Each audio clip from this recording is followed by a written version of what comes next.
किसी सीन को करते हुए कोई chaos फील किया या कुछ ऐसा लगा कि ये समझ नहीं आ रहा है इसको कैसे करना है, क्योंकि आप लोग के तो बहुत चैलेंजेस रहते हैं ना सीन करते हुए कि कहीं भी टच हो जाए, क्योंकि अब आजकल क्या है, इवन ऑडियंस इतनी स्मार्ट हो गई है कि वो उस क्लिप को पकड़ लेती है और बोलती है तो टच हो गया, ये हो गया। इसलिए हम बिहाइंड द सीन भी ऑफ कैमरा भी ध्यान रखते हैं कि कहीं ऐसे, क्योंकि कंटिन्यूस मीडिया रहती है सेट पर, तो कुछ भी ऐसे वो लोग पकड़ ले तो ऑडियंस को पकड़ आ जाता है कि ये टच है, तो हम सीन में भी वो रहता है भी रहते हैं, अभी भी हैं। और अब तो खुद ही हट जाते हैं कि वो कल भी सीन था कि वो आरव का ऐसे कॉलर पकड़ते हैं तो आरव ने कहा देखा टच ना हो, तो उन्होंने भी कहा कि वो अपने आप हट जाएगी पीछे, वो हो गया है कि सूरज है तो टच नहीं, तो ईशा जी सामने आती है, वो क्लमजी जो सीन्स होते हैं लाइक जिसमें बहुत ही करीब है, लाइक रिया को चक्कर आ रहा है तो रिया को ये अपने मतलब भाई जो है सूरज पकड़ के रखा है, उसे बैठाने जा रहे हैं, वहीं पे ईशा जी भी आ रही है सडनली टच करने, तो वहां पे मैम बहुत ज्यादा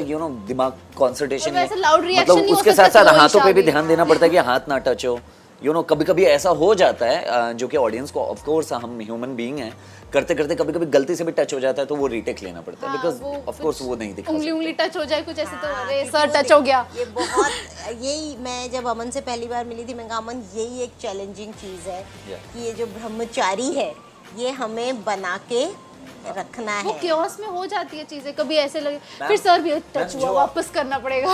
आपने चैलेंज वाली बात की, बिल्कुल मुझे हर बार चैलेंज आता है जब भी बुलेट पे इन्हें बैठाता हूँ। एक बार तो गिर भी गई थी, एक बार ये गिर भी गई थी, मतलब क्या था कि सीन चल रहा था, मैं लेकर गया और वो पीछे बुलेट का ये जो होता है पीछे का सपोर्टर स्टैंड, ये पकड़ने वाला गुंडी वाले में वो टूट गया था, एक्चुअली बनाने के लिए दिया था, बनाने वाला था प्रोडक्शन, बट वो टूट गया था एंड ईशा जी जैसे इसने क्लच छोड़ा थोड़ा सा आगे, ये पीछे गिर गई। सर कहते ईशा कहाँ गई? ईशा कहाँ गई? सर कैमरे में दिखी नहीं रही है, फ्रेम में नीचे गिर पड़ी। एंड जब भी ये बैठती हैं, लाइक एक सीन था कि इन्हें बोलता है कि बहुत गुंडे बनने का शौक है ना आपको, आइए ईशा जी, ये हाथ ऐसे दुपट्टे से बांधता है और पीछे तक लेकर आता है, बुलेट पे बोलता है बैठिए मैं कह रहा हूँ।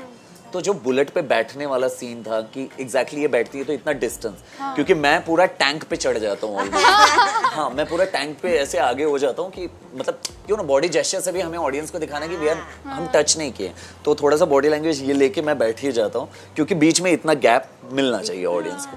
सो वो जनरल नेचुरली हम सेट पे भी टच नहीं करते, वो ऐसा माइंडसेट भी बैठ जाता है। आज भी मुझे पापा छोड़ने आ रहे थे बाइक पे, तो वो भी बुलेट है, तो मैं ऐसे देख रही हूँ पापा इतना डिस्टेंस है, इतना वो माइंड चलने लगता है कि पापा इतना डिस्टेंस। तुम्हारा तो बॉयफ्रेंड बहुत दुखी होने वाला है ईशा, उसे मेरे थॉट्स हटाने पड़ेंगे, अभी क्या कर सकते हैं। शायद वो हटा देगा, हम नहीं हटा बोलेगा ये शो की क्यों पति ब्रह्मचारी, तो मैं काम नहीं करूँ मेरे थॉट्स ये तो नहीं बोलेगा, लेकिन अगर अच्छा होगा तो, लेकिन ये जरूर बोलेगा कि भैया जब तू मुझसे मिलने आती है तो वहाँ से हट के आया कर। बोलेंगे समय दे थोड़ा सा।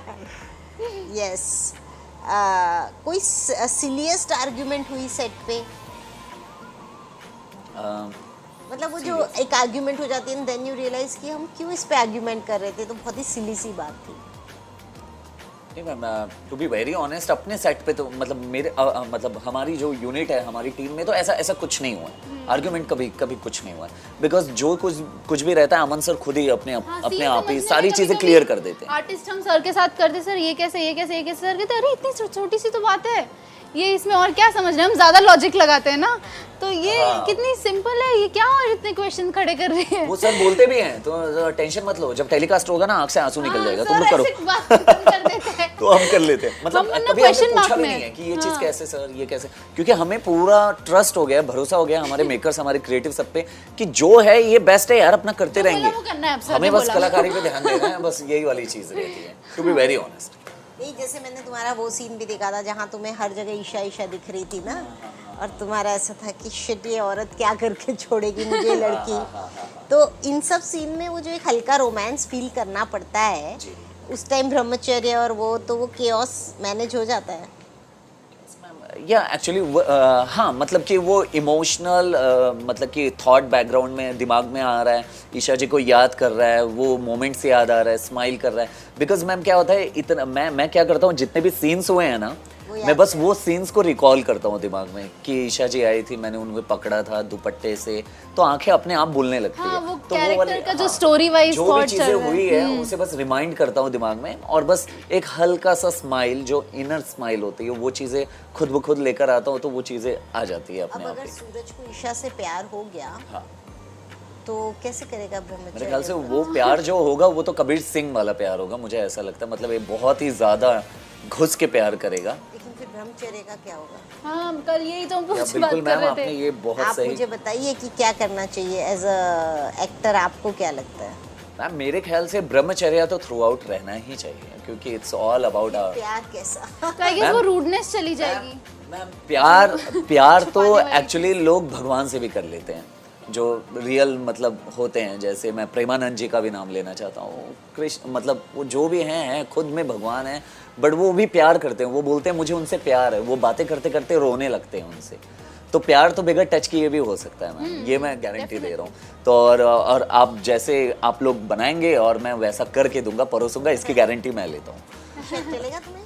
हाँ, दूर दूर, no touch, no touch. COVID आज भी है, कोविड वाला प्यार। कोविड वाली लव स्टोरी।